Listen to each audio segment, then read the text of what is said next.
Hello everyone, welcome to channel learn with ease. आज का topic है शेयर कैपिटल का, जिसमें हम सॉल्व करेंगे मिसिंग वैल्यू क्वेश्चन नंबर 3 को चैप्टर 8 टीएस ग्रेवाल की बुक से, class 12 accounts. Online sessions, online classes के लिए आप मुझे स्क्रीन पर दिए गए नंबर पर व्हाट्सएप कर सकते हो अपना नाम और क्लास। अगर आप सॉल्यूशन ढूंढ रहे हो टीएस ग्रेवाल और टीके गोयल न्यू एडिशन बुक के, तो चैनल की प्लेलिस्ट को क्लिक करो, आपको सभी सॉल्यूशन विजिबल होंगे। कम्युनिटी सेक्शन पर क्लिक करने पर आपको एमसीक्यूज मिलेंगे क्विज की फॉर्मेट में, और एमसीक्यूज के सॉल्यूशंस है शॉर्ट्स में। तो बहुत कुछ है चैनल पर, विजिट द चैनल।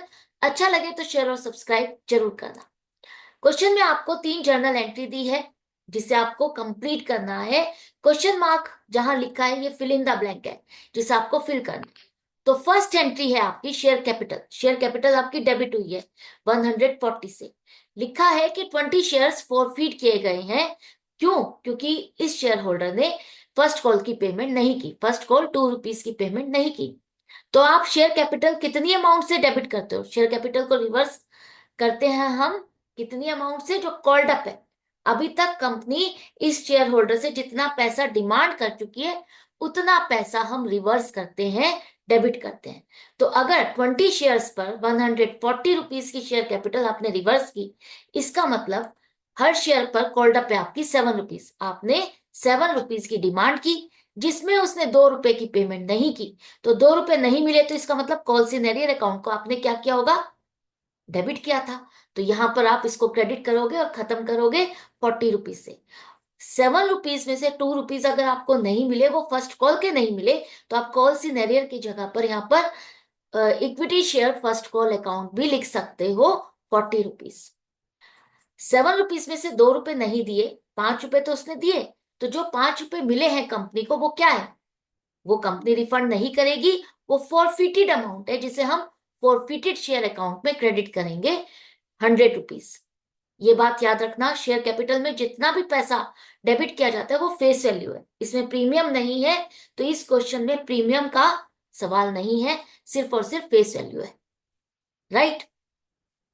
इसके बाद नरेशन में कहा है नेक्स्ट जर्नल एंट्री की, कि हमने 20 शेयर्स में से 15 शेयर्स को री इशू किया एज ₹7 पर शेयर पेड अप। मतलब 7 रुपीज की पेड अप वैल्यू मानी जाएगी, और 8 रुपए में हमने बेचा है। इसका मतलब एक नॉर्मल सी लैंग्वेज में समझो कि आपने अपना 7 रुपए का सामान 8 रुपए में बेचा।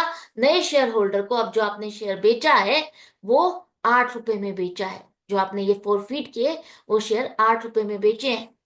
तो अगर आपने 8 रुपए में 7 रुपए का सामान बेचा, तो आपके पास कितना पैसा आया? यहां पर देखो, बैंक अकाउंट आपका डेबिट हो जाएगा। 15 शेयर्स 8 रुपए के हिसाब से 120 रुपीज मिले। शेयर कैपिटल आप 7 रुपीज, आपकी कॉस्टिंग क्या है? उसी हिसाब से तो आप लिखोगे कि आप अपना शेयर कितने रुपए का देने वाले हो, 7 रुपीज का। तो शेयर कैपिटल आपकी 7 रुपीज के हिसाब से 105 रुपीज से आप क्रेडिट करोगे। इस शेयर पर कंपनी फ्यूचर में अभी और पैसा डिमांड कर सकती है, अगर ये फुल्ली कॉल्ड अप नहीं है ना, फुल्ली पेड अप नहीं है। यहां पर देखो, 7 रुपीज पेड अप है, फुल्ली पेड अप नहीं लिखा। इसका मतलब अभी इसकी फेस वैल्यू की अमाउंट बाकी है, जिसे कंपनी फ्यूचर में इस शेयर होल्डर से और पैसा डिमांड कर सकती है। तो अभी ये फुल्ली पेड अप नहीं है, 105 रुपीज आपको मिले। अब हमने जिसे बेचा है, हमने 7 रुपए का सामान 8 रुपए में बेचा, हमें नुकसान नहीं हुआ, हमें तो 1 रुपया एक्स्ट्रा मिला। और जब 1 रुपया एक्स्ट्रा मिला है, तो वो आपका सिक्योरिटीज प्रीमियम है। तो सिक्योरिटीज प्रीमियम अकाउंट में आप इसे क्रेडिट करोगे 15 रुपीज। ये एंट्री भी क्लियर हो गई, किस तरह से फिल करनी है। नेक्स्ट एंट्री, इसके ब्लैंक को आपको फिल करना है। आपको पता है, शेयर्स को फोरफीट करने के बाद री इश्यू करने पर, जितने शेयर्स आप री इश्यू करते हो, उस पर आप चेक करते हो कि अब पहले वाले शेयर होल्डर का कितना पैसा हमारे पास बचा है।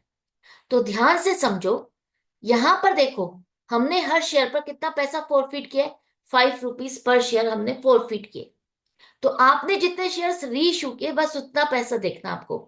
री इशू 15 शेयर्स पर 5 रुपीज के हिसाब से आपके पास पहले वाले शेयर होल्डर का कितना पैसा है? 75 रुपीज।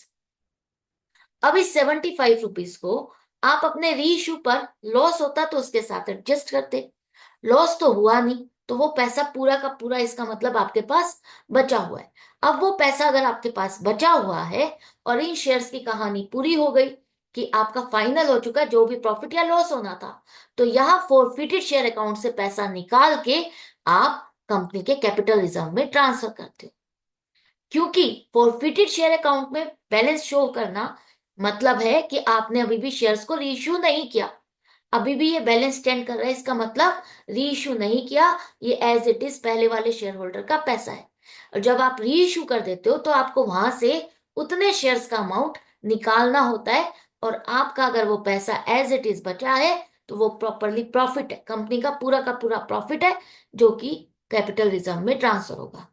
तो ये थी 3 जर्नल एंट्रीज, हमने एक एक करके कंप्लीट की, कैसे करना है सीक्वेंस से ये भी मैंने आपको समझाया। तो इसी तरह से कनेक्टेड रहो और सीखते रहो। मिलते हैं नेक्स्ट वीडियो में नेक्स्ट क्वेश्चन के साथ। Goodbye and take care.